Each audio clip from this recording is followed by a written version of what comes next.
Damn bro! क्या ही terrifying form देखने को मिला है हमें।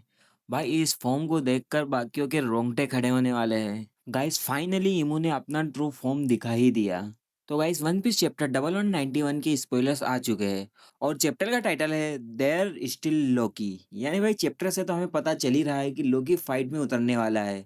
तो गाइस कवर पेज पे स्ट्रॉ हैट पायरेट की क्रू एक मस्त एफ्रो पार्टी एंजॉय कर रहे हैं और चैप्टर के स्टार्ट में हमें बिब्लो और चॉपर बात करते हुए दिखाए जाते हैं और वहीं दूसरी तरफ जोरो और सोमर्स के बीच एक इंटेंस फाइट चल रही है। तो गाइस इसके बाद सीन शिफ्ट होता है इमू पर।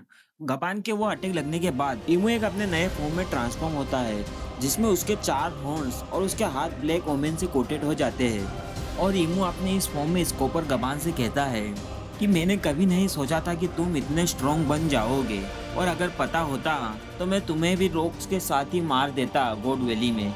और इस फॉर्म में वह गवांग को कॉन्ग्रेचुलेट करता है और कहता है कि खैर मनाओ कि मेरे उस अटैक से तुम्हारा एक ही हाथ कटा। पर भाई गवान कहाँ पीछे हटने वाला था। वह हंसते हुए एक सेवेज रिप्लाई देता है, sorry but now I can't upload you on avoiding my attack. और गाइस गबान इमू का ये फॉर्म देखकर लूफी से कहता है कि तुम अपने क्रू को लो और तुरंत एल्बाब से निकल लो। पर गाइस हमें तो पता ही है कि हमारा कैप्टन कैसा है, वो तुरंत रिफ्यूज कर देता है। फिर इमू अपना फाइनल मूव प्रिपेयर करता है गबान और लूफी को पूरी तरीके से खत्म करने के लिए।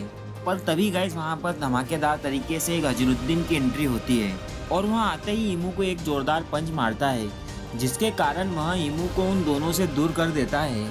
पर गाइस इमू को पंच मारने के कारण हजरुद्दीन पर इमू के डेमोनिक ऑरा का असर होने लगता है। पर गाइस गबान हजरुद्दीन को कहता है कि तुम यहाँ से भाग जाओ, कि मैं अब यहाँ से कहीं नहीं जाने वाला, मैं अब हार मानने वाला नहीं हूँ। मेरे मरने पर अभी भी लोकी है, मेरा भाई अभी जिंदा है, मेरा बदला लेगा।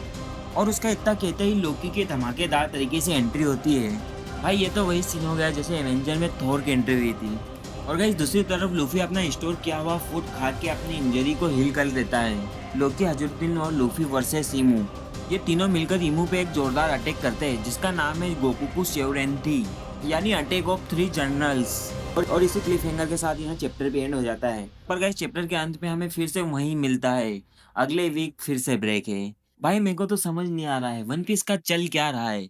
1 chapter 1 break, 1 chapter 1 break, 4 chapter ऐसे ही आ चुके हैं। पर खैर गाइस यह चैप्टर एब्सोल्यूट सिनेमा था।